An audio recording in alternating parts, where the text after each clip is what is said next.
আসসালামু আলাইকুম। Rakib ICT learning care থেকে আমি রাকিবুল ইসলাম রাকিব। তো আজকের ক্লাসে আমরা শিখব বাইনারি যোগ কিভাবে করে। আর বাইনারি যোগ করার জন্য আমাদের মেইনলি কি কি সূত্র জানা লাগবে। তো আজকের ক্লাসটা একদম বাইনারি যোগের একটা বেসিক একটা ক্লাস হবে।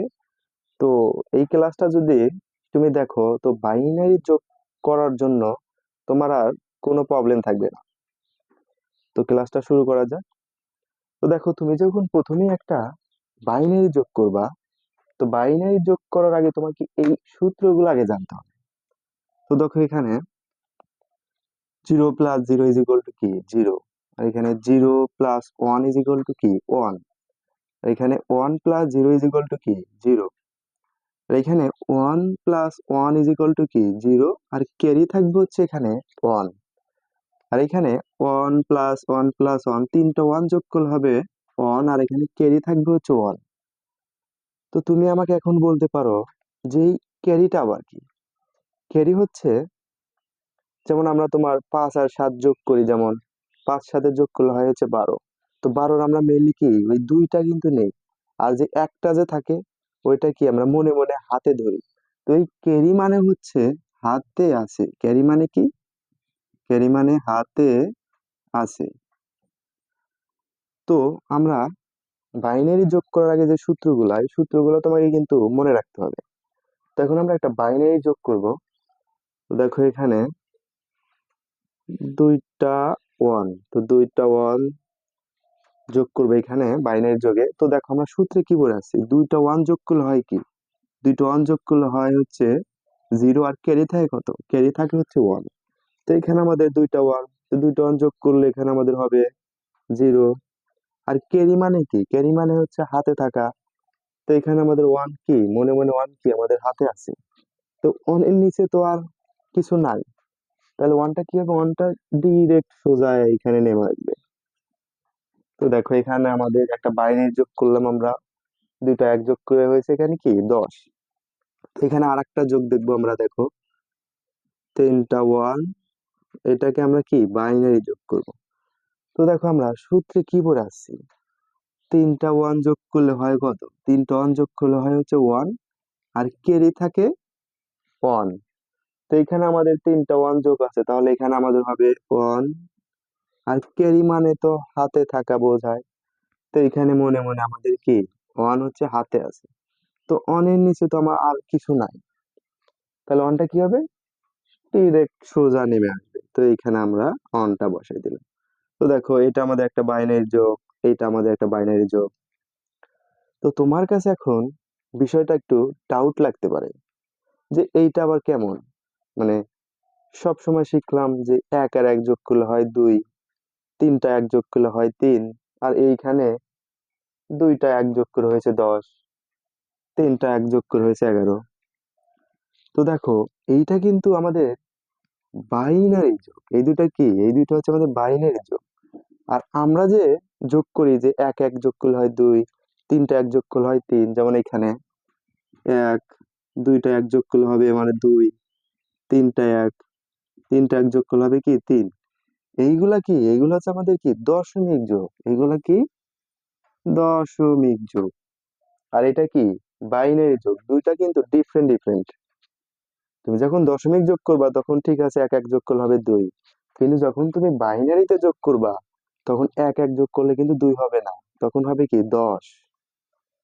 তো আমরা চ্যাপ্টার 3-তে একটা চার্ট পড়ছি। তো ওই চ্যাপ্টার 3-র একদম বেসিক থেকে আমাদের ইউটিউব চ্যানেলে ভিডিওগুলো আছে, তুমি ওই চার্টটা একটু দেখে নিও, তাহলে বিষয়টা তোমার কাছে আরো কি ক্লিয়ার হবে। তো দেখো ওই চার্টে আছে যেটা তোমার দশমিকে 2 সেইটাই বাইনারিতে হচ্ছে 10, যেটা দশমিকে 2 সেটা বাইনারিতে কি 10, আর যেইটা তোমার দশমিকে 3 সেইটাই বাইনারিতে কত 11। ওই চার্টটা তুমি পড়লে বিষয়টা একদম তোমার কাছে ক্লিয়ার লাগবে। তো যেটা দশমিকে 2 ছিল সেটা বাইনারিতে এসে কত হয়েছে 10, যেটা দশমিকে 3 ছিল সেইটা বাইনারিতে এসে হবে কত 11। তো তারপরও তুমি আমাকে বলতে পারো যে এটা আমি বিশ্বাস করি না, আমি সব সময় শিখলাম 1 1 যোগ করলে হয় 2, তিনটা এক যোগ করলে হয় 3, আপনি বললেন আর হলো নাকি। তো এইটার আমরা একটা প্রমাণ দেখবো যে এটা আসলে কি, সত্য কি মিথ্যা, আর এটা কিভাবে হলো, একে একে যোগ করলে 10 কেমনে হলো। তো ওইটা এখন আমরা দেখবো। তো দেখো বাইনারির ভিত্তি কত, বাইনারির ভিত্তি 2, এটা আমরা জানি। আর বাইনারির ব্যবহৃত মৌলিক অঙ্কগুলা কি, 0 আর হচ্ছে 1। তো এই দুইটা হচ্ছে বাইনারি ব্যবহৃত কি মৌলিক অঙ্ক। তো যখন আমরা বাইনারিতে যোগ করব, তখন তো ওই ব্যবহৃত মৌলিক অঙ্ক যা আছে শুধু 0 আর 1, এই দুইটা অঙ্ককে ব্যবহার করে তো আমাদের আনসারটা লিখতে হবে। তো তুমি যদি এখানে বাইনারি যোগে যদি এখানে তুমি এক একে যদি 2 লেখো, তো এইখানে দেখো বাইনারি যে তোমার মৌলিক অঙ্কগুলো আছে 0 আর 1, এই 0 1 ছাড়া তো আর কোনো অঙ্ক নাই বাইনারি মৌলিক অঙ্ক। এখানে আমাদের যদি 2 লিখি, 2 তো আমাদের বাইনারি মৌলিক অঙ্কের ভিতর নাই, তাহলে 2 কি লেখা যাবে? 2 লেখা যাবে না এখানে। তারপর এখানে যদি আমরা 3 লিখি, তো বাইনারি মৌলিক অঙ্ক তো আমাদের 3 না, 3 তো আমাদের বাইনারি মৌলিক অঙ্ক না। তো 3 তো আমরা এখানে লিখতে পারবো না।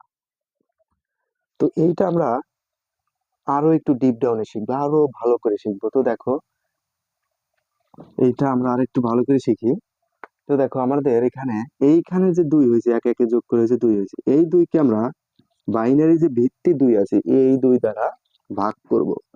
তো এই 2 দ্বারা যদি আমরা ভাগ করি, এখানে হবে 2 অক্ষে 2, 2 অক্ষে কি 2 অক্ষে 2, এখানে আমাদের ভাগ শেষ হবে হচ্ছে 0, আর এখানে আমাদের ভাগফল কত, ভাগফল হচ্ছে 1।